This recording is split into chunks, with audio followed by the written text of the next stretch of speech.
Mr. Speaker, to ask the Secretary of State for Defence if she will outline the government's plans for dealing with legacy issues and the investigation of veterans who served in Northern Ireland during the Troubles. Minister John Penrose. Thank you, Mr. Speaker. And can I begin with an apology, because, as everyone will have doubtless observed by now, I am not the Secretary of State for Defence. I don't have her hair. I'm very jealous of that.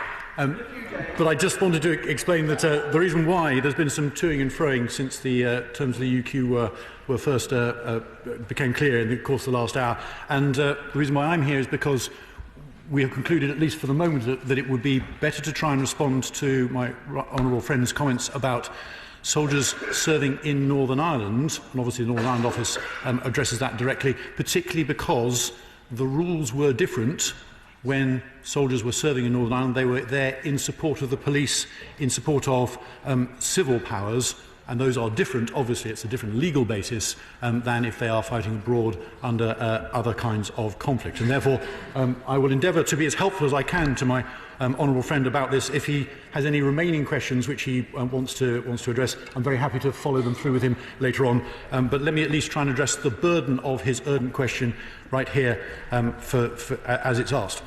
And can I start, Mr. Speaker, by saying I strongly agree, and I suspect that everybody on all sides of the House will strongly agree that my honourable friend is absolutely right, that the current system, the current situation in Northern Ireland is not working properly for people on all sides.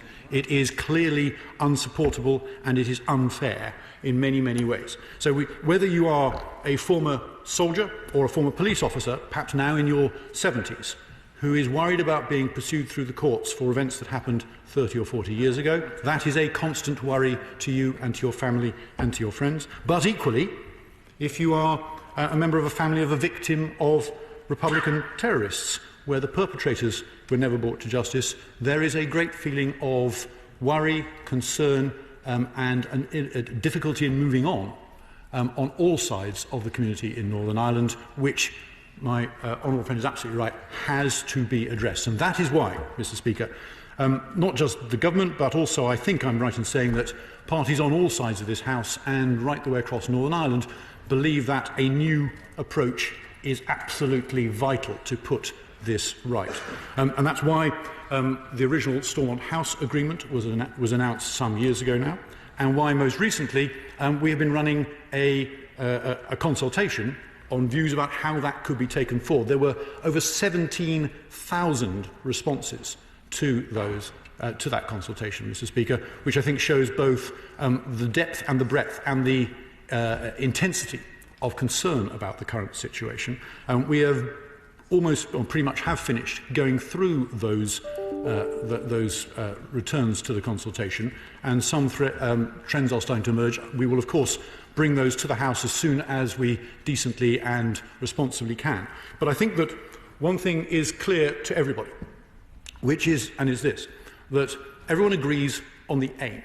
The difficulty here is that after, in some cases, 30 or 40 years later, after some of the events in the Troubles, we need to have a process which may have a judicial element, I'm sure it will, but will have to be broader than just judicial, which will allow all sides of the community in Northern Ireland to establish the truth where it can be established, but also which is fair to all sides in the community in Northern Ireland, and which will allow people to move on, where they will feel that society as a whole can draw a line and move on. And while comparisons cannot be exact because the situation in Northern Ireland is unlike anything else on the planet, this has been done in other societies, famously, for example, the Truth and Reconciliation Commission in South Africa. That won't work precisely in Northern Ireland, clearly not, but some equivalent process, something which aims at the same outcomes, which allows people to feel that justice is being achieved, that truth has been delivered wherever it can be, and that closure can be achieved for all sides on an equal basis wherever possible, is essential. That matters particularly for soldiers who were serving in Northern Ireland, also for police officers who served in Northern Ireland, but also for the families and the grieving loved ones of victims as well. I will endeavour to respond to my honourable friend's further questions. I'm sure he has many. but I hope that at least helps to set the scene about where we are at the moment. Well, Francois, thank you, Mr. Speaker. I'm very grateful to you for allowing this in the queue this morning. There's been a great deal of media speculation over the last week about both what the MOD want to do and the NIO want to do, but yet we've had no information given to the House. So I put in the UQ this morning to try and achieve some clarity, and we'll see how we get on, sir. The Secretary of State for Defence gave a very confident and front-foot speech at Roost yesterday. I was in the audience. Frankly, it was an excellent speech. And she mentioned in her remarks her intention to try and provide legal protection, particularly for veterans who had served in the campaigns in Iraq and Afghanistan. And we have seen articles in the Times and elsewhere to that effect, but thus far, I'm afraid, sir, we've had no specific details. If the press reports are accurate, then what the MOD are aiming towards is something along the lines of a statute of limitations, perhaps 10 years after a conflict has ended, in which no prosecution would be possible unless further exceptional or compelling evidence were to come forward. If that be so, the Defence Secretary would be honouring the Conservative Party's 2017 manifesto, which makes a nice change, and I quote from the manifesto, "We will protect our braved armed forces personnel from persistent legal claims which distress those who risk their lives for us, cost the taxpayer millions and undermine the armed forces." That is as plain as a pikestaff, Mr. Speaker. So if the Defence Secretary is going to do this, well and good, but we'd like more details. And one of the reasons this is so pressing is in terms of the persecution of Iraq veterans. The MOD set up something called IHAT, the Iraq Historical Allegations Team, which spent years looking into these cases. But unfortunately, Mr. Speaker, it became a racket. A number of law firms, one in particular, the ironically named Public Interest Lawyers, led by an appalling man called Phil Shiner, trawled Iraq to encourage people to come forward to make false allegations. Basically, they made some of it up. This all came out in a court case when the trial collapsed. They admitted they'd fabricated evidence, and as a result, my honourable friend and fellow member of the Defence Committee, the member for Plymouth Moor View, conducted a subcommittee inquiry of the Defence Committee into IHAT, which showed it was so shocking that the then Defence Secretary, the Right Honourable Member for Sevenoaks, shut it down. So we must, I'm sure the whole House will agree, never do that again. We then turn to Northern Ireland. And as the Minister rightly said, and as the Minister knows, I have a great deal of time for him, but perhaps slightly less time for his department. The Northern Ireland Office, under the Stormont House Agreement with parties in Northern Ireland, agreed to establish so-called legacy institutions to look into the past. The NIO's interpretation of this is that they will set up some form of commission that will go back to 1968-9, so 50 years, Mr. Speaker, and re-examine every fatality again. That's something like 3,500 cases. So any serviceman, any member of the RUCGC who fired a fatal shot will be re-investigated, but the alleged terrorists will not. Because under the Good Friday Agreement, Tony Blair gave them so-called letters of comfort, which means they are immune from prosecution. No alleged terrorist who's ever been given one of these letters has been successfully prosecuted. The nearest we came was the alleged Hyde Park bomber, and when he produced his letter of comfort in court, the judge abandoned the trial and declared an abusive process. So this entire process would be utterly one-sided because service personnel and members of the RUCGC would be liable to prosecution. Those with letters of comfort are scot-free. Now, Mr. Speaker, after the appalling, tragic events in Londonderry, we all want to see the Northern Ireland Executive re-established. Of course we do. But that cannot be at the price of some rancid backstairs deal between the Northern Ireland Office and Sinn Féin IRA to sell Corporal Johnny Atkins down the river as the price of re-establishing the executive. Up with that, sir, I believe this House will not put. We have a moral duty to defend those who defended us, and we abrogate that duty if, for reasons of political convenience, we allow the scapegoating of our veterans to pander to terrorists. So I wish to ask the Minister 6 very specific questions, Mr. Speaker. Challenges to do so before the right honourable gentleman reaches 6 minutes, because he's brilliant, but he's no more addicted to brevity than I am. Mark Francois. Mr. Speaker, we are both addicts. Question 1. I know it's not his department, but could he give us some indication of when the MOD will provide more details to the House of their proposals? Question 2. When will the Northern Ireland Office publish the response to the consultation on legacy issues that the Minister referred to? Question 3. Can the Minister confirm that a bill will be required in order to set up these legacy institutions, or as I call it, IHAT Mark II? 4th, what discussions have taken place between NIO ministers and civil servants with Sinn Féin IRA on this issue? And is it true, is there any truth in the rumours that they have demanded the continued investigation of British veterans as a price for re-entering the executive? 5, when will the Secretary of State for Northern Ireland come to the House and make an oral statement to update us on these plans so that members can question her in detail about what the NIO proposes? And 6th and lastly, what would he say to Royal Marine David Griffin, aged 78, who I met on Monday, who is being reinvestigated for a shooting in 1972 for which he was investigated and completely cleared at the time? And if he wants to discuss it with Mr. Griffin in person, would he be kind enough to go down to the Royal Hospital at Chelsea, because that's where he now lives? Minister. Mr. Speaker, I will endeavour to respond to those 6 points in order if I can, but can I begin by saying that I'm sure that my honourable friend speaks for everybody in this House. He certainly speaks for me when he says we will have no rancid political deals here. That is not acceptable, and it is something which, if we are going to ask people to potentially put their lives on the line to serve in Her Majesty's Armed Forces anywhere in the world, then we need to make sure that we are doing the right thing by them when they have done the right thing by their country. Now, that isn't as he will also understand, as somebody who has served and will understand the importance of military discipline, that is not an unqualified thing, because there are rules within the armed forces. But providing people have adhered to those rules, then we in this place, on all sides of the aisle, and more broadly across society, owe something in return. And so, therefore, yes, absolutely, there will be no rancid political deals under my watch, and I'm sure that he will be absolutely certain to make sure that cannot happen more broadly. Can I also put him right on a couple of other bits as I come to his 6 points?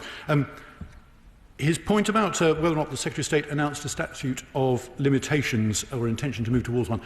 He is right that the details have not yet been fully put out. As I understand it, there will be a consultation with more details attached to it, and certainly some of the press reports are talking about a presumption of non-prosecution rather than statute of limitations. We will have to wait and see. And in answer to his first question about when will the MOD publish details, I'm afraid I can't answer that as a minister in the Northern Ireland office.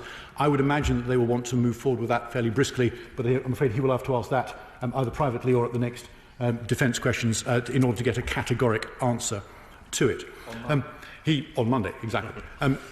He also made a point about the letters of comfort which were issued by previous government. And I just wanted to reassure him and other members of the House that there have been legal reports issued on those letters of comfort since the cases that he's been talking about, and they have said that they are not an amnesty from prosecution. And if a case can be made, then the letters of comfort will not in future be a body armour against a prosecution. Now, he's also right to say we will have to wait and see how that plays out when or if one of them comes to court, but that is the latest and strongest legal situation that we have. Can I now move on to his, well, of the 6 questions, I think I've answered the first one. Let me try and move on to the others if I can. He said, when will the when will we publish the responses to the consultation, to which we've had 17,000 responses? As soon as we decently can, Mr. Speaker. We are very nearly there. It has taken a very long time to go through those responses, and as everybody here, I'm sure, will appreciate, they come from people with stories of tragedy to tell, and therefore they needed to be gone through with a degree of respect and care. I'm sure everyone would expect that to be done. So that it has taken some time to go through that process properly and to honour that, honour the reasons why people wrote in. We are very nearly at the point where we can, and we will bring those forward as soon as we decently can. He asked, will a bill be required as and when we come up with proposals in order to put new legacy arrangements in place, and the answer is almost certainly yes, and therefore the House will have an opportunity for full scrutiny in the normal process, which I suspect was the reason why he was asking the question, but it will mean therefore that everybody has a chance to ask the detailed questions about how this thing is being put together and vote on it, and to confirm that, as he and I both agreed, no rancid deals have been done as well. Very important point. Has Sinn Féin IRA, as he characterised them, demanded a price in the talks? Not to my knowledge at all, but I think that goes back to his point on the no rancid deals. And when will the Secretary of State for Northern Ireland make a statement on our plans? And I think the answer to that one is as soon as we have had a chance to discuss this in some detail with different parties, both in Northern Ireland and I think here, because I hope you and everybody else here will understand that while there is agreement on the direction, on the outcome which I think everybody wants to see, the details of this matter. They matter hugely. There are real concerns, for example, he gave some examples of them, about the initial set of Stormont Agreement proposals for dealing with legacy.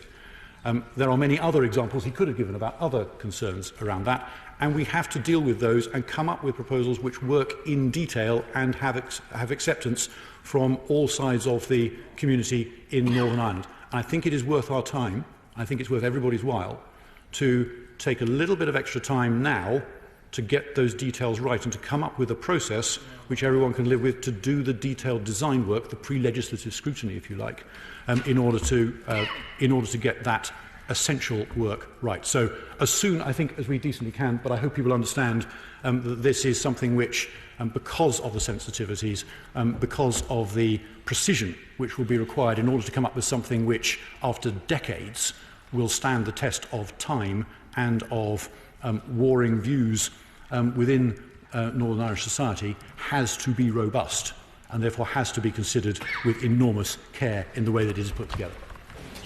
Thank you. Tony Lloyd. Mr. Speaker, the Minister began very early on, and quite rightly, by talking about victims. Victims, those who were killed unlawfully, the families of those victims who, even these years on, still seek truth, still seek to know what happened to their loved ones. And as a matter of record, I know the Minister will confirm this, the overwhelming majority of the killings that took place in Northern Ireland were committed by paramilitaries, Republican or Loyalist paramilitaries. Terrorists, and I'm very happy to join the Honourable Member Fraley in using that word, and therefore by definition illegal, and therefore by definition in need of investigation where there can be no bar because of the passage of time. Every serving soldier who swears an oath of allegiance to Her Majesty Queen Elizabeth II and to observe and obey all orders of Her Majesty, her heirs and successors, and of the admirals, generals and officers set over that particular officer. It should be axiomatic that when a soldier has obeyed those Queen's regulations, acted within the orders set out, that individual soldier should be protected from vexatious attacks, and that's legitimate whether in foreign fields or in the context of Northern Ireland.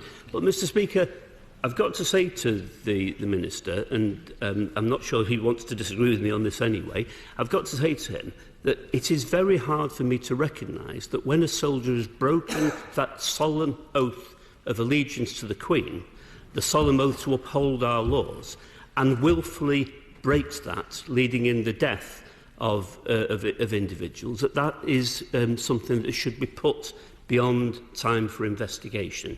I think we have to be very clear that in this House that investigating the most serious crimes where death has taken place, crimes, we have to be resolute and absolute in saying there can be no statute of limitations. Crime is crime. Murder is murder, and we need to establish, as a House, as a nation, that our principles uphold the rule of law, uphold not simply our international obligations, uphold our moral obligations. Now, in that context, can the Minister confirm this specifically, that the PSNI now and any other investigatory body will, by law, be enjoined to investigate those most serious crimes, whether committed by Republican terrorists, loyalist terrorists, or those in the police service or the army who willfully have broken our laws? Because that's the important distinction. The important distinction, protection for those who legitimately carried out the Queen's orders, protection from vexatious claims, that's absolutely right and proper, we should establish that, but no protection for those who willfully broke our laws. Minister Penrose. Mr. Speaker, I think that the right honourable gentleman is making a central and uncontroversial point, but I think we need to be very careful in how we approach it, because he has to be right, doesn't he, that outright crimes such as murder must be pursued, and they must be pursued even-handedly. And I think in defence of my honourable friend from Rayleigh, I don't think that he is suggesting anything else. In fact, when I was saying earlier on that military discipline means that the duty that we all owe to members of Her Majesty's Armed Forces is not an unqualified one. It is, that there are limits to it for people who may have failed to follow the orders they were given or failed to act in the right way. But that we need to be careful about being resolutely even-handed about it. And the difficulty which I think one of the many difficulties which many people have about the situation currently in Northern Ireland is that it is extremely difficult to mount effective investigations into many of the deaths that were committed. And he rightly said that the majority of deaths occurred were originated from Republican terrorists. And it is therefore very difficult in many cases to find enough evidence to make those cases stand up in court. So it isn't necessarily a question of prosecuting authorities not trying to be even-handed. They have to be able to follow evidence that is available to them and see whether or not there's a decent case. And the fact remains that the government is a great deal better at maintaining records 30 or 40 years later than perhaps the IRA were at all. And therefore it is extremely difficult to pursue some of those cases. That is why, that's the major reason at least, may not be the only one, but it's one of the major reasons why, to many eyes, the ratio of prosecutions is as skewed as I think he was trying to mention. And that is the concern that people have. But I can reassure him, and I'm sure everybody else here would reassure him, that it has to be everybody's intention to pursue cases where there is evidence on a completely even-handed basis. But we need to make sure, obviously, that we deal with all those other ones, and that is why we have to have a process which is broader than just judicial and allows people to get to the truth insofar as it ever can be at this late stage, and to move on with their lives and to draw a line under a pretty terrible series of episodes in Northern Ireland's past. Sir Desmond Swain. Interest to declare as having served in Iraq. But with respect to his consultation, what trend has emerged in the views of veterans of the Royal Ulster Constabulary, and might we be surprised by it? Simple as that one, Mr. Speaker, is I'm afraid I haven't seen a breakdown. The breakdown is only, the analysis is only just starting to emerge now. I haven't seen anything which breaks it down by in the way that he describes. So I'm afraid I can't give him a factual answer to that. Once the results are out, I'm sure people will pour through them. We may then be able to come up with an answer to it. My apologies that I can't come up with a solid factual answer to him at the moment. Kirsty Blackman. Thank you, Mr. Speaker, and I thank the Minister for coming to answer this question today. Mr. Speaker, we acknowledge the challenges that come with military service, and it is the case that we need to be sensitive to them, and we need to recognise the volatile circumstances that came with serving in Northern Ireland during the Troubles. But nobody is above the law. Mr Speaker, the Good Friday Agreement remains today incredibly important, and we've got a duty to defer to the frameworks underneath it. David Cameron, when he was Prime Minister, gave a formal apology for the events of Bloody Sunday, and he said what happened at Bloody Sunday was unjustified and unjustifiable. It was wrong. I would suggest, Mr Speaker, that it's reasonable, having acknowledged this, that we determine whether anyone is culpable of criminality for the events of Bloody Sunday. Is the government committed to ensuring that those who have lost loved ones on all sides of the conflict have got the means to pursue both justice and truth? Yeah, yeah. Mr Speaker, the straightforward answer to that last question is yes. The question, and I don't think there is any disagreement on any side of the House about that central aim. The question, of course, and I think it's inherent in what she was asking, is the details of how.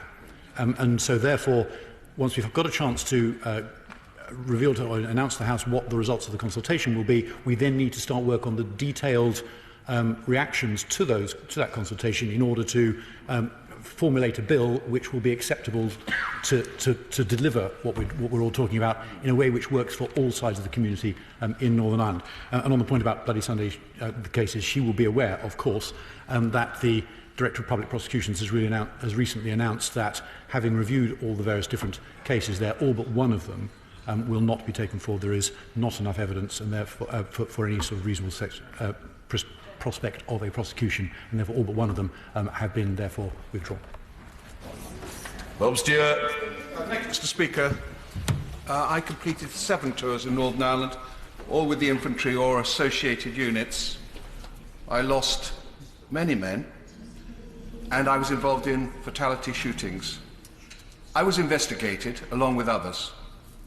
The investigations were thorough, aggressive, and bloody awful to go through. When the investigations were completed, we sometimes had to go to court to prove that we'd acted in accordance with the yellow card. Yep.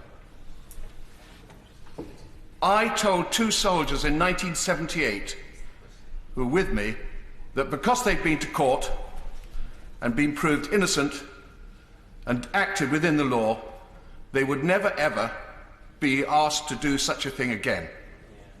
How the hell can our government allow such people to be possibly investigated again? Well, Mr Speaker, I think the entire House understands, and particularly my honourable and gallant friend speaks with huge authority, given his personal background and experience in the armed forces. And I think the whole House will understand the examples he just gave are a specific and very good illustration of my earlier comments in response to the initial question from my honourable friend from Rayleigh about why the current situation is not working properly for anybody. We need to get to a point where, unless there is some brand new and credible piece of evidence which changes the situation, but in most cases that is not true, that is not the case. But they asked them to come and give evidence. Exactly. So unless there is something which is brand new, which was not available at the time, and in the vast majority of cases that is not the case, then at that point people should be entitled to consider that they do not have to face further pursuance through the court. And therefore, Mr Speaker, my point is we have to get this sorted, and we have to get it sorted soon, and we have to come up with a process which works for all the different sides of the equation, as I laid out in my earlier in my initial response. I guess what I'm saying is we are in violent agreement on this. My honourable and gallant friend is illustrating forcefully and absolutely accurately why the current situation is not acceptable, is not and cannot be allowed to stand. Jim Shannon. Mr Speaker, thank the Minister for his response so far. Could the Minister explain what the fundamental difference that there is between soldiers following orders in uniform in Afghanistan and Iraq and soldiers following orders in uniform in Northern Ireland, other than a militant Republican drive to rewrite history, to make it seem as if their bloodlust against Captain Arak and the 3 Scottish soldiers and all of those other men and women slaughtered by evil people was in some way acceptable? We must, Minister, have equal treatment for all who served in army uniform, wherever it was or is in the world. Well, Mr. Speaker, can I start by saying that I think everybody, again, and I certainly would agree with the underlying premise of the Honourable Gentleman's point, which is that we need to make sure that we're doing the right thing by our armed forces, and the difficulty, the legal underpinnings, of course, of soldiers serving abroad versus soldiers serving in Northern Ireland in support of police. The legal difference is important, and it means that our route to arriving at the goal he wants to get us to, and I want to get us to, has to be a different one. So therefore, Mr. Speaker, to take a specific case in point, people who suggest that we should have some kind of a statute of limitations for forces that have been serving abroad need to realise that if we try and do that in the UK, that statute of limitations, according to human rights law, would have to apply to all sides of the conflict in Northern Ireland. And the Northern Ireland letters of comfort, as I've already said, do not stop prosecutions under the latest legal guidance. So therefore, we have to come up with something which gets us to the point that he's trying to illustrate, but it's got to have a different legal foundation to it. I wish it was simpler. I wish it wasn't the case, but it is. And we have to take the world as we find it. And that should be an explanation about why it's hard, but not a satisfactory justification for not trying and not getting there, and not getting there soon. Mr. Lyke-Penning. Mr. Speaker, can I say to the Minister of State, I have every sympathy with his position standing at dispatch because I did exactly the same and had exactly the same advice, which was fundamentally wrong when I was in the Northern Ireland office as well as the MOD. When I came back from Northern Ireland, and like many colleagues I served in Northern Ireland, when I came back I was given a General Service Medal. I was on operations. To us it was no different in peacekeeping there than peacekeeping anywhere else in the world. That's what British Army soldiers do. So to stand here and say there's a legal difference between a soldier going on ops in Iraq or Cyprus or anywhere else in the world and going to Northern Ireland is fundamentally wrong, and that advice I challenged and challenged and challenged. How on earth have we got into this position where we won't defend our own soldiers because of some technicality that we weren't on ops? We're on ops, and we were defending the public, and our guys were killed. And I will not have terrorists put in the same breath as British soldiers. Mr. Speaker, I couldn't agree more. The only point where I would pull him up, and he has stood here and stood in my shoes on this point, as he rightly pointed out, is that he is, I'm sure, right that to anybody serving in Her Majesty's Armed Forces, whether they are serving in peacekeeping operations, they were serving in Northern Ireland or in other parts of the world, the practical effect will feel the same. He's absolutely right, I'm sure, and you've given a medal for it. He rightly points out the practical effect may feel the same, but the legal underpinnings, again, I appreciate he contested this, but the legal underpinnings are different. And while we may wish it were not so, it is so. And therefore, what we have to do is come up with something which will withstand the kind of legal challenge which my honourable friend from Rayleigh rightly pointed out. There are people out there who will try and knock legal holes in any answer that we come up with unless it is legally robust. So we have to acknowledge the legal difference, and we have to find an answer which works, even though we are trying to get to the same answer in each case. And if we can't do that, then we may come up with something which sounds great when we announce it, but it will get legal holes knocked in it, and we will not be protecting our veterans in the way which everybody here wants us to be able to do. Jenny Chapman. Thank you, Mr. Speaker. I represent Darlington, which is the nearest large town to Catterick Garrison, and I have many hundreds of veterans living in my constituency. None of them have ever asked or expected to be treated any differently or above the law in any situation, but there is deep concern about this issue, and there is deep concern in the wider community that individual soldiers may be held responsible for failings that they alone do not own, and that the lack of preparedness or a lack of understanding or anticipation of the context in which they would be serving at the time may have led to certain things happening that they as individuals could be held responsible for. And there's a real deep worry about this. Can the Minister assure me that individual veterans in my constituency won't be held responsible for actions that they alone are not responsible for? Well, Mr. Speaker, that is precisely why we need to come up with these proposals as fast as we can. I think that it's clear from all sides of the House that the time for action is, well, it was probably several years ago actually, but it is now. This is something which cannot be allowed to persist.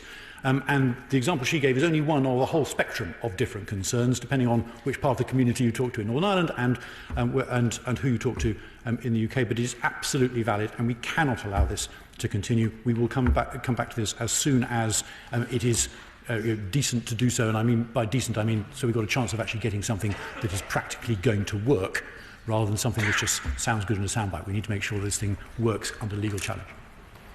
Sir Henry Bellingham. Is it not ironic that throughout the whole Brexit process we've been bending over backwards to treat Northern Ireland the same as the rest of the UK, but we're now about to treat Northern Ireland differently?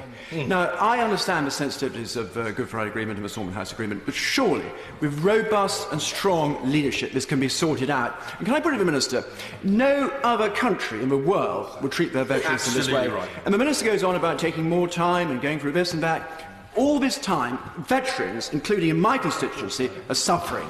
Hear, hear. Mr. Speaker, absolutely right. And I certainly didn't want to imply that we're sort of countenancing being leisurely here. This is something which has been wrong for many years. The only reason for not announcing something tomorrow is because, or today, or yesterday, is simply that we need to make sure that we have got all the answers for the consultation out and in front of the House, and that people have a chance to work through the details about, all right, what does this mean in practice then? We need to move as fast as we can, but it has to be as fast as we can, which in a way that is consistent with forging a consensus in Northern Ireland, in order to make sure that whatever answer we come up with sticks and survives and works for both sides of the community. Otherwise it will come unravelled in the fullness of time, and we will have failed to protect our forces, our veterans, from the kind of problems which we've all heard about and which I think everybody here agrees are absolutely unacceptable. Mr. Carmichael. Thank you, Mr. Speaker. The Right Honourable Gentleman from Rayleigh and Wickham is quite right when he says that this question really ought to be answered by the Secretary of State for Defence, because it is her intervention that has left the government with a policy that is totally lacking in any coherence. Quite apart from the inconsistencies that others have highlighted this morning, we understand from the Secretary of State for Defence to be taken from, or they are to disapply the European Convention of Human Rights in this area. Is that government policy that the Secretary of State for Defence speaks of? And if it is, where does the Minister, as a Minister of State in the Northern Ireland office, think that leaves the Good Friday Agreement? Mr. Speaker, let me address his point about the Ministry of Defence or the Northern Ireland office to begin with. He is, of course, right that the Ministry of Defence has a major stake in getting this right. And as he would expect, and as everybody would expect, the Secretary of State for Defence wants to make sure that this is going to be dealt with as promptly as possible. But the Ministry of Defence isn't the only department that has a stake in this as well, because clearly there are former police officers in Northern Ireland, members of the PSNI, who also could be vulnerable to this kind of predatory legal attack or whatever it might be, and we need to make sure that they are properly dealt with too. So he's right that MOD is a vital part of this, but they aren't all of it, and that's why it goes broader than just members or veterans from Her Majesty's Armed Forces. On the point about human rights, I mentioned earlier on that at the moment all we have to go on are the press reports and the outlines of Secretary of State for Defence's proposals. I did not see, and I don't think she meant, anything to do with contradicting the human rights at all, and it is clear that anything that we come up with, if it is going to be legally robust, has to be compliant with Article 2 in human rights terms, because if we don't have a process which is compliant with Article 2, then we will have failed to protect our veterans whether they are members of the former members of the armed forces or former members of the police service of Northern Ireland, and if we fail to protect them from proper legal challenge because we have designed a process which is not compliant with Article 2, then we will have failed in our duty and we will have failed to deliver what everybody here on all sides wishes to achieve. Victoria Prentice. Mr. Speaker, I understand that the Legacy Inquest Unit is powering through its work. Can I urge the Minister to consider the timescale for inquests while considering what other body he's going to set up? And also urge him to make sure that veterans are properly supported throughout the inquest process. To most people, an inquest looks like a court and smells like a court, and it's very important that they're helped through this. Mr. Speaker, my honourable friend makes a very important point. If people are facing current cases, regardless of whether or not we wish to design an alternative process, which may mean that in future many of them will not have to go through that process, and I think everybody here agrees that that would be sensible where it is possible and appropriate. But for those who do, then we need to make sure there is proper legal support, absolutely, and I would regard that as absolutely part of the kind of duty that we owe our former soldiers and other members of our armed forces that I was talking about earlier on in my earlier replies. Toby Perkins.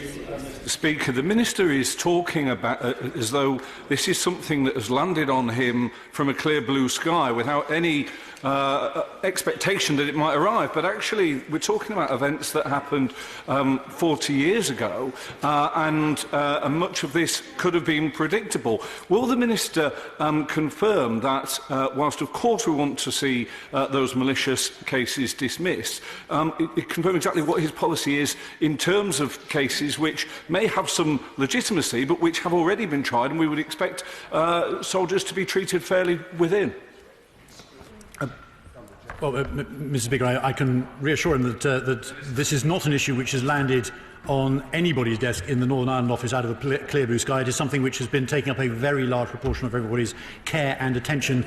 I think it was probably fair to say that it was doing so under former Labour governments as well as the current government, and indeed under the coalition government as well. So it isn't, I think.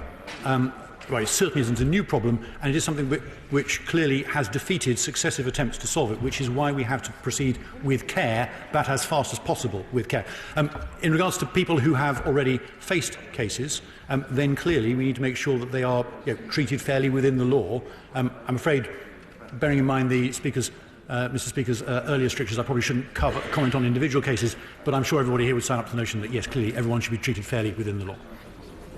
James Heapy. Thank you, Mr. Speaker. I deployed to Afghanistan twice, and to Iraq, and to Northern Ireland, all in quite quick succession. I can tell the Minister that I received operational training, operational kit, I carried operational rules of engagement, I received operational pay, and I received an operational medal for all 4 of those tours. So this distinction, that as a soldier you are aware of the legal premise on which you are deployed, is not true, it is not fair, and it stinks.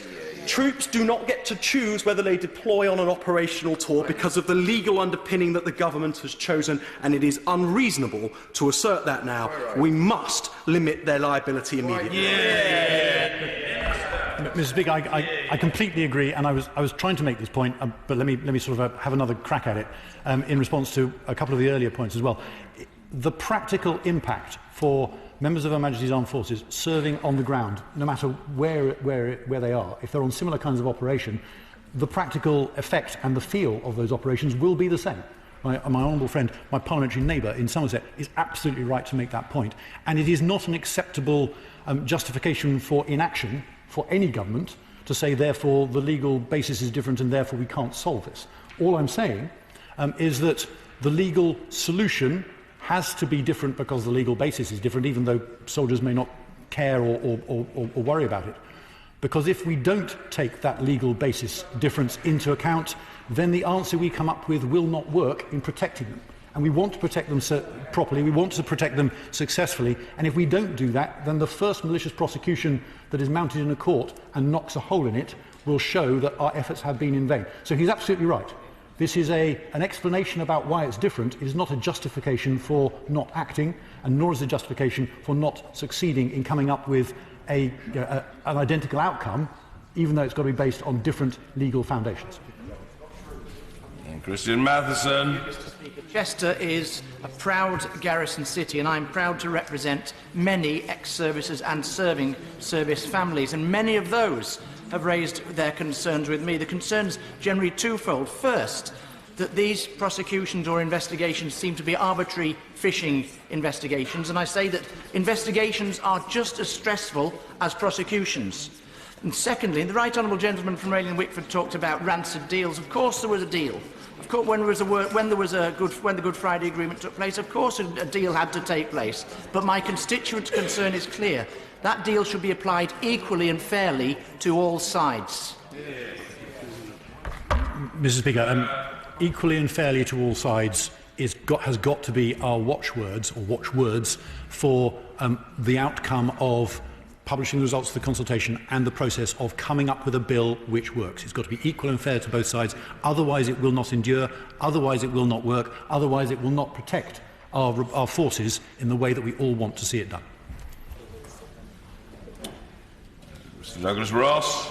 Mr. Speaker, as the MP for Murray, I represent a large number of veterans, and I share their disgust at the way they have been treated by this government. The Minister has been very fulsome in his answers today, but when speaking about future legislation and the results of the consultation, he said soon, very quickly and shortly, but no specific time frame. When can my constituents and people across the United Kingdom expect to hear from the government about the future plans, specific dates and times to ensure we can keep and hold this government to account on their promises? Mr. Speaker, I wish I could give my honourable friend a specific date.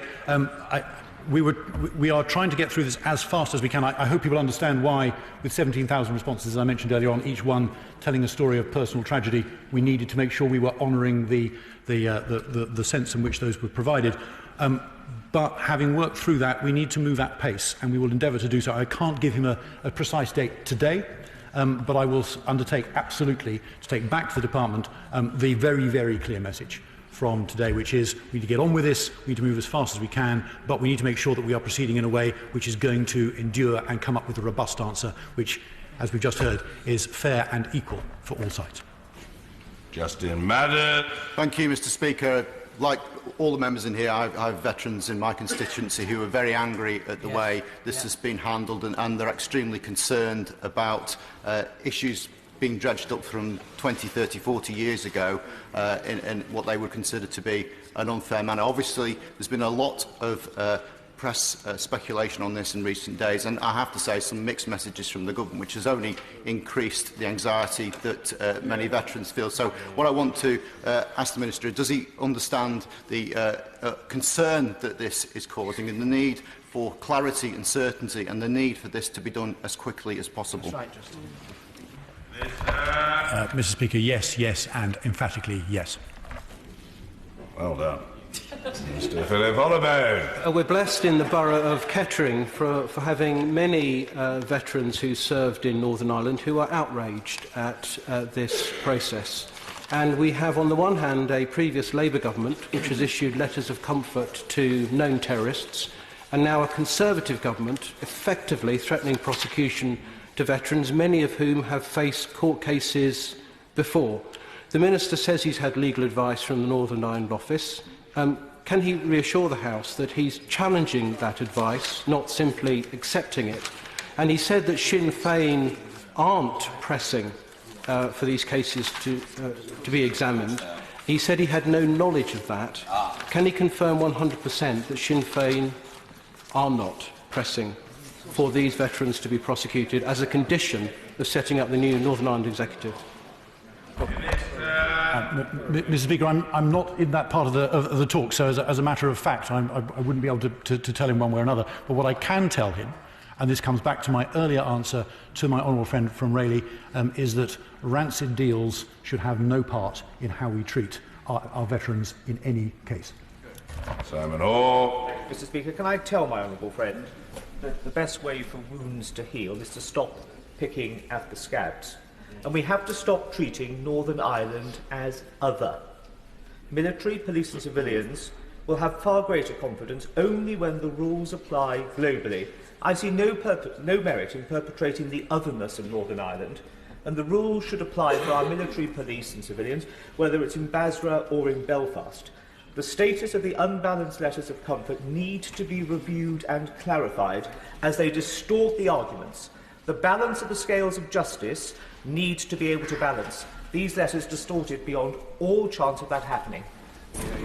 Mr. Speaker, let me start by agreeing very strongly with the point about the scales of justice have to be able to balance. And it isn't just a question of balancing in one case or two. They have to balance for all cases, and they have to be seen to balance by all sides. And the reason we're all here today is because there is a widespread perception, and it's on both sides of the community in Northern Ireland, and that they are tilted for different reasons in different ways. So he's absolutely right to make that point. I would just remind him of my earlier answer, though, about the letters of comfort. Those letters have now been reviewed, and the latest legal report is that they do not, let me just repeat, they do not provide immunity from prosecution. They may not have ever been prosecuted, but they do not provide immunity from prosecution. The difference is that, therefore, were a case to be brought tomorrow, they would not be a piece of legal body armour. It is important that we make that point, Mr. Speaker, because I hope the message will go out loud and clear from this chamber that, therefore, anybody who thinks they can swan around scot-free as a result of that does not have the legal protection which some people may have thought they did. Order. Right Honourable Gentleman for Chingford Woodford Grieve is hovering. Does he want to... I wonder whether it would still be... Well, I'm in a generous mood, and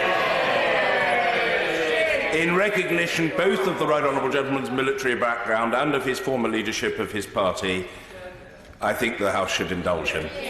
Mr. Ian Duncan-Smith. Mr. Speaker, I'm grateful to you, and I apologise again. I came in as the Minister was on his feet. Can I just say to the Minister, I did serve in Northern Ireland. I also served in what was then Rhodesia. I got a General Service Medal for one and a separate campaign medal for the other. They were both operations, as our honourable friend has said, and we were sent to Northern Ireland, and I lost friends, and particularly Robert Nairac, who I'm sorry I wasn't able to be here for that. And I don't know how I can honestly, with a clean heart, say that my government represents the best interests of ex-servicemen and women who have served their country. I simply say to him this simple principle. When natural justice collides with the law, we change the law. Yeah. Well, and Mr. Speaker, that has to be correct. That's why we are talking about bringing forward an Act of Parliament, a bill, to this place in order to change the law, in order to put this right.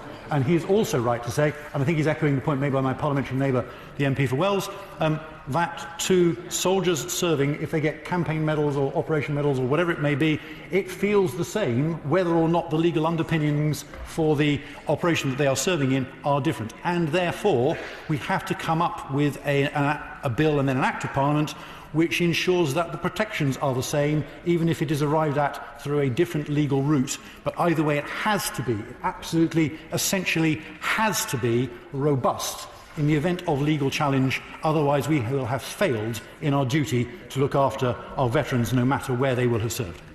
Thank you.